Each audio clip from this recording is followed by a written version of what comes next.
WCCS 101.1 FM, AM 1160, WCCSradio.com. I want to get right to our conversation with Rob Heinrich, Superintendent, Indiana Area School District. Our visit this morning presented by Marcus & Mack, voted best law firm, best personal injury lawyer 4 years in a row in the Best of Indiana County contest. You can visit them online at marcusandmack.com. I was just talking last half hour about Super Bowl coming up for the United Way. And exciting. It is. It's coming up on Monday. Yeah, next Monday at Eisenhower Elementary. You still can come over, and if you didn't get your pre-orders, that part is closed, but you can walk in and enjoy some of the soup and the sights and support a good cause. It's a great day, and our sales have exceeded where we were last year, so we're proud about that. We're happy about that. Now it's the final stretch. We need people to come out on, you watch a game, stay up late, don't worry about packing your lunch. Just come over to Eisenhower and have a nice bowl of soup. Wouldn't a bowl of soup right now be really, really good? It would be nice. The weather outside is frightful. Well, speaking of the weather and how it has impacted us in terms of shoveling snow and driving cars and staying warm, of course, those are all issues that school districts such as yours are concerned about. Cold weather, and I know the phones ring, the emails fly, and you get questions. I sure do. Tell me about them. The number one question these days has been, what are we doing with this weather? And the weather in Western Pennsylvania, we live in the mountains in Western PA. It's something we all have to deal with, and school districts are no different. We have a pretty solid set of protocols that we follow anytime the weather is dangerous. Student safety and staff safety have to come first. And, so we work with our transportation and safety coordinator. We work with our transportation provider. We talk to the townships. We talk to the borough. We talk to the other superintendents in the area. We try to come up with the best consensus of whether or not, it's safely, if we can safely bus students to school or students can safely walk to school. And there's two different areas where it really gets hairy, right? One is the snow and the sleet and the ice, right? If the road conditions are dangerous, that's one. And frankly, that one's a little bit tougher to decide because we live in such a large area that the roads in Shalakta might be completely different than the roads in the borough, so we have to gather a lot of information that way. The easier one is the temperature, and that's the one we've been dealing with lately. And what we do there is we use the National Weather Service's 10 degrees below zero as the extreme cold warning. That's what they use in this area, which I interestingly found out is different region to region. Yeah. Because it's relative, right? If in northern Minnesota, 10 degrees below zero is not a big deal, but in Western PA, it is. So that's what we use as our determination whether or not we're going to close. Because at 15 degrees below zero, someone's skin can freeze in 15 minutes. And we have students that walk almost a mile to school. And a mile walk is roughly 15 minutes if you're moving quickly. So, we give ourselves that 5-degree cushion. And, if it's 10 degrees, if any one of the weather services that we use says it's going to be minus 10, we call it. And that's the measure we use. So got a lot of emails this week, asking me why it's negative 2 degrees and why aren't we closed? Because it wasn't negative 10. That's the answer. Yeah. So that's the standard we go by. We stand by that because that's what the experts tell us we should be doing. So that's how we make that decision. So I appreciate the inquiries. I appreciate the phone calls and the questions, but I thought it might be nice to have that conversation here just to say, hey, this is the standard we use. So. Not all of those questions come from moms, dads, and grandmas, do they? No, actually, interestingly, and we got a lot of emails from kids. The last couple of weeks, a lot of concerned students that are asking if I could please make sure that everybody was safe last Friday and cancel school and things like that. And I always take the time to answer those kids if they send me an email, because it's part of adulting too, right? So if they're going to write the superintendent and ask them a question, I feel like they deserve the answer. So it's good to see those kids standing up and feeling confident enough to write the superintendent.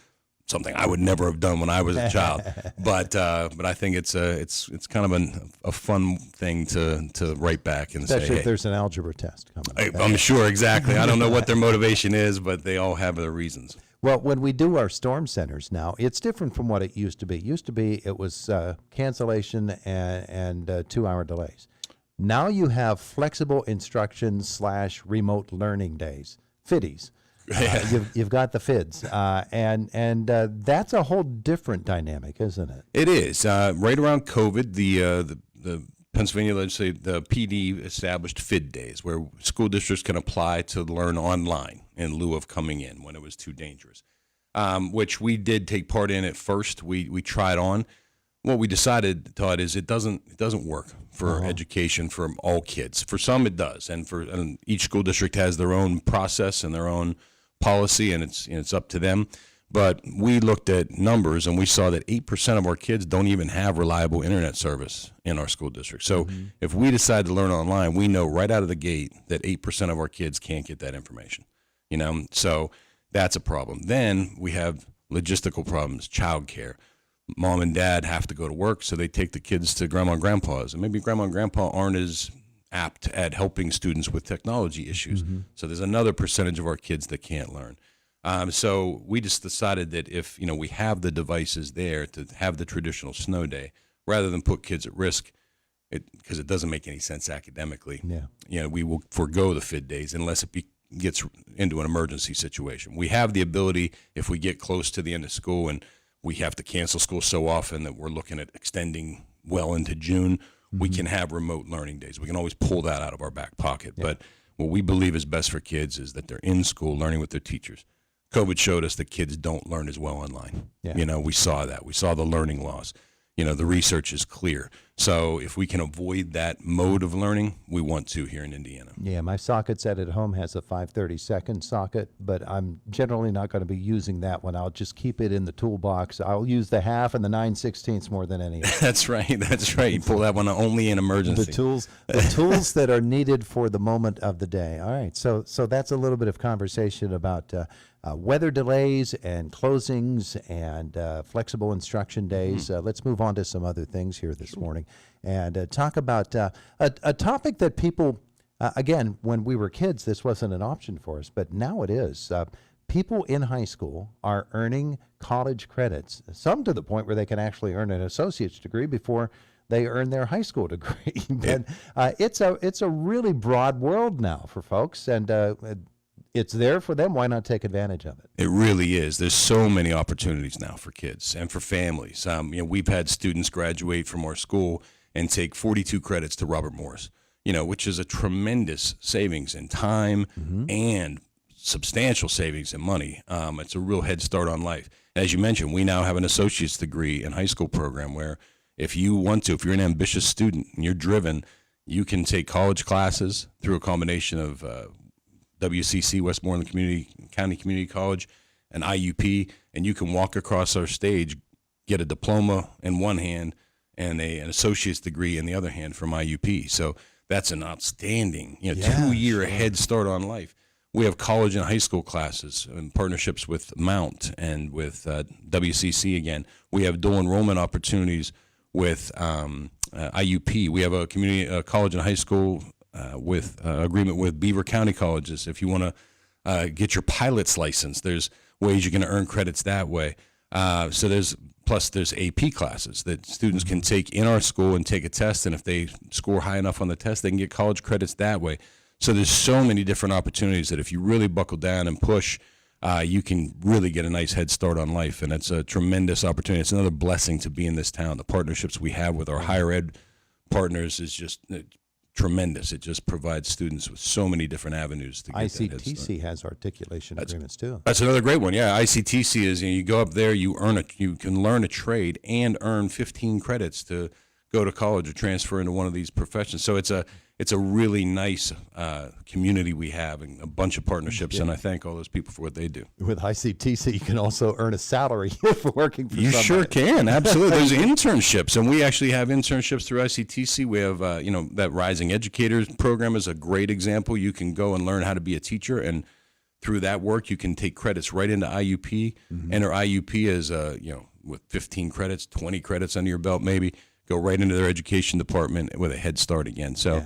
And there's intern opportunities in welding and all the programs that they offer up there. So great stuff. Ways to get that head start. Good stuff going on. Hey, winter sports are going very, very well for Indiana High. Girls and boys basketball, those are the programs we think of most obviously, and both of those teams are having fine years. The girls won last night 17-3 or something like that. Yeah, absolutely.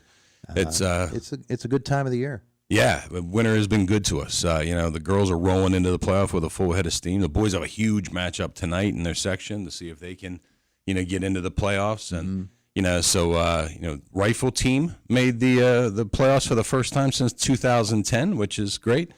Obviously, swimming continues to dominate, and the girls are undefeated. The boys only have one loss, so we're expecting big things out of them in the playoffs.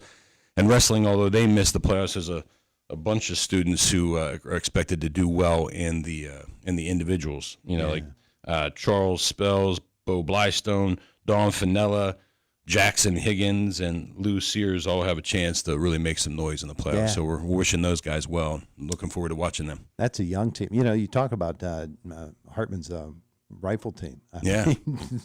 You get some of those scores in. They've got a couple that are routinely shooting 110x. They're hitting the bullseye 10 times. Yeah, it's impressive. It's really impressive, the work that they've done. And, it's one of those things that flies under the radar that you don't see. It doesn't make a whole lot of headlines, but it's a tremendous opportunity for students to get involved, and they do a great job. So appreciate those guys. Absolutely. All right. So the basketball seasons and all of the other winter sports seasons are they're soon entering into their playoff seasons, and that means spring sports aren't far behind. And you've got a defending state champion baseball team at Indiana. We sure do. We hopefully to defend our title. It's going to be tough to fill some of those guys that went away. That went on to bigger things, but we're excited. The coach has done a great job putting the right program in place, and building that bench and making sure that the next man up is ready for the prime time. So looking forward to big things from them. Looking forward to big things from softball, and all the spring sports coming up. Track is another solid year this year expected. So it's a fun time. The end of winter sports and the beginning of spring, and maybe a little better weather.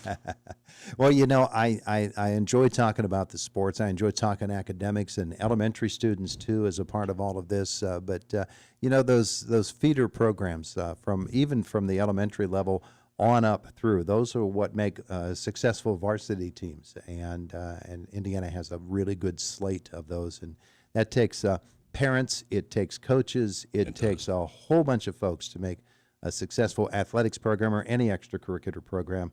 And a big salute to moms and dads for taking the kids wherever they got to go. For stepping up. 100%. That's exactly right. And we have great parents here who are making sure their kids are involved in these activities. We have people who are skilled in those sports who are volunteering their time. A lot of those youth sports, all of them are unpaid positions. They do it for the love, and they teach the games, and they teach it the right way. And kudos to all those people and the referees who step up and give up their Saturdays. And so there's so many people involved in youth sports, and they're doing great things. And we're seeing the fruits of their labor at the senior high these days. Can't imagine the life of a band parent, but we. Oh man, the band parents, the work they do. Hey, I got a chance to attend the district chorus or orchestra. I'm sorry, the district orchestra we hosted here for the first time in a long time. Casey Williams and her crew did an outstanding job. What an amazing concert. Kids from all over the western part of the state, from as far away as Erie, came to Indiana High School and put on a beautiful concert. Unbelievable talent that they have going on there. Casey is something else. Casey's fantastic. Shoot, man. We have a great music team, but hold on to her. Oh, absolutely. 100%. He's Rob Heinrich, Indiana Area School District. Thank you. Thank you, sir. It's Indiana in the Morning. It's WCCS 101.1 FM, AM 1160, WCCSradio.com, Westwood One Sports with Matt in the newsroom coming up.